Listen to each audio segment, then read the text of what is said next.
Hi பேக்கரியில் கிடைக்கிற same salt biscuit டேஸ்ட்லேயே எப்படி நம்ம வீட்டில் ரொம்ப டேஸ்டியாக செய்யலாம் அப்படிங்கிறது தான் இந்த வீடியோவில் பார்க்க போகிறோம். இந்த பிஸ்கட்டை வெறும் 5 மினிட்ஸ் இருந்தாலே போதும், ஈஸியாக செஞ்சிடலாம். டீ காஃபி சாப்பிடும்போது வச்சு சாப்பிட்டீங்க அப்படின்னா டேஸ்ட்டு செம்மையாக இருக்கும். வாங்க இதை எப்படி செய்யலாம் அப்படிங்கிறத இந்த வீடியோவில் பார்க்கலாம்.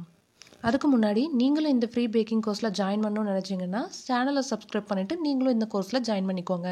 ப்ரீவியஸாக அப்லோட் பண்ணியிருக்க எல்லா குக்கீஸ் வீடியோவையும் நீங்கள் ப்ராக்டிஸ் பண்ணிட்டு வாங்க. அண்ட் நீங்கள் இந்த வீடியோவை ஃபர்ஸ்ட் டைம் பார்க்குறீங்க அப்படின்னா ஒரு ஹோம் பேக்கிங் பிஸ்னஸ் ஸ்டார்ட் பண்ணுறதுக்கு எவ்வளோ இன்வெஸ்ட்மெண்ட் ஆகும், குக்கரில் செய்யலாமா அண்ட் ஓடிஜியில் செய்யலாமா அப்படிங்கிற எல்லா நாலேஜும் கம்ப்ளீட்டாக ப்ரீவியஸ் வீடியோவில் கொடுத்துருக்கேன். ஸோ கீழே டிஸ்கிரிப்ஷனில் லிங்க் இருக்கும். ஸோ அதை நீங்கள் செக் பண்ணி பாருங்கள். அது மட்டும் இல்லாமல் இந்த கோர்ஸில் என்னென்ன டாபிக்ஸ் எல்லாம் கவர் ஆகுது அப்படிங்கிறதையும் கொடுத்துருக்கேன். அதையும் நோட் பண்ணிக்கோங்க.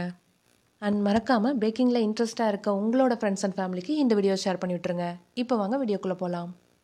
இந்த பிஸ்கட் செய்யறதுக்கு தேவையான டூல்ஸ் அண்ட் எக்யூப்மெண்ட்ஸ் எல்லாம் கொடுத்துருக்கேன். இதெல்லாம் எடுத்து வச்சுக்கோங்க. 100 கிராம் அளவு பிஸ்கட் கிடைக்கிற மாதிரி மெஷர்மெண்ட்டு கொடுத்துருக்கேன். இதையும் மெஷர் பண்ணி எடுத்து வச்சுக்கோங்க. இப்போது ஒரு கிளியரான பவுலில் அன்சால்டட் பட்டர் ஒரு 25 கிராம் எடுத்துக்கோங்க. இந்த பட்டர் ரூம் டெம்பரேச்சரில் இருக்கிற மாதிரி பார்த்துக்கோங்க அண்ட் லைட்டாக கூலிங்காக இருக்கணும். இது கூட பவுடர் சுகர் நான் 20 கிராம் ஆட் பண்ணிக்கிறேன். இப்போ இதை விஸ்க வச்சு நல்லா க்ரீமியாக வர வரைக்கும் நல்லா பீட் பண்ணி எடுத்துக்கோங்க. விஸ்குக்கு பதிலாக நீங்கள் கை கூட யூஸ் பண்ணிக்கலாம். இந்த மாதிரி க்ரீமியாக வர வரைக்கும் நல்லா மிக்ஸ் பண்ணி எடுத்துக்கோங்க. இது கூட நான் மைதா 55 கிராம், கஸ்டர்ட் பவுடர் ஒரு 10 கிராம்ஸ், இது ரெண்டையும் நல்லா சலிச்சு எடுத்துக்கிறேன்.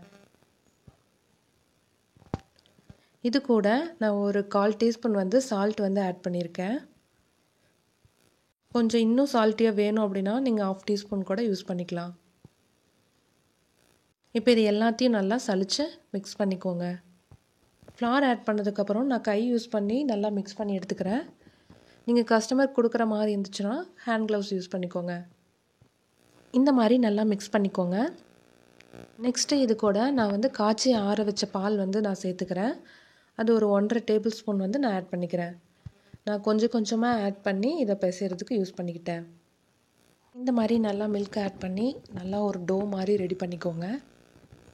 இந்த மாதிரி கிராக் எதுவும் இல்லாமல் நல்லா ரெடி பண்ணிக்கோங்க. கிராக் இருந்துச்சு அப்படின்னா இன்னும் கொஞ்சம் மில்கோட நீங்கள் ஆட் பண்ணிக்கலாம்.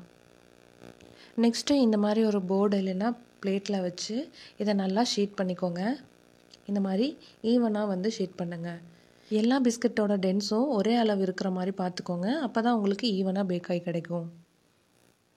இந்த மாதிரி நான் குக்கி கட்டர் வச்சு எல்லாத்தையும் கட் பண்ணி எடுத்துக்கிட்டேன். நெக்ஸ்ட்டு இதை அப்படியே கையில் எடுத்து நீங்கள் குக்கி ட்ரேயில் ப்ளேஸ் பண்ணிக்கலாம். உங்களுக்கு கையில் எடுக்க வரல அப்படின்னா நீங்கள் பேலட் நைஃப் கூட யூஸ் பண்ணி ட்ரான்ஸ்ஃபர் பண்ணிக்கலாம். இந்த மாதிரி கட் பண்ண எல்லா குக்கீஸும் நீங்கள் ப்ளேஸ் பண்ணிவிட்டு ரிமைனிங் இருக்கிற டோவை எகைன் ஷீட் பண்ணி சேம் இதே மாதிரி கட்டரில் ஷேப் பண்ணி நீங்கள் ப்ளேஸ் பண்ணிக்கோங்க. இதே மாதிரி எல்லா பிஸ்கட்டையும் நீங்கள் கட் பண்ணி ட்ரேயில் ப்ளேஸ் பண்ணினதுக்கப்புறம் 10 மினிட்ஸ் ப்ரீ ஹீட் பண்ண ஓடிஜியில் ஒரு 25 மினிட்ஸ் இதை பேக் பண்ணி எடுத்துக்கோங்க. 180 டிகிரி டெம்பரேச்சரில் பேக்கிங் மோடில் நான் ஒரு 25 மினிட்ஸ் பேக் பண்ணி எடுத்துக்கிறேன். பிஸ்கட் நல்லா பேக் ஆகி கிடச்சதும் ஓடிஜிலேருந்து வெளியே எடுத்து நல்லா கூல்டவுன் ஆக விட்டுருங்க. அவ்வளோதான், இப்போ நமக்கு சால்ட் பிஸ்கட் ரெடி ஆயிடுச்சு. இப்போ பாருங்கள் எவ்வளோ பர்ஃபெக்டாக பேக் ஆகி கிடச்சிருக்கு அப்படின்னு. இந்த மாதிரி கலரிங் ப்ரௌன் ஆகிற வரைக்கும் நல்லா பேக் பண்ணி எடுத்துக்கோங்க. ஃப்ரண்ட் அண்ட் பேக்கு 2 சைடும் பாருங்கள் எவ்வளோ கலரிங்காக கிடச்சிருக்கு அப்படின்னு.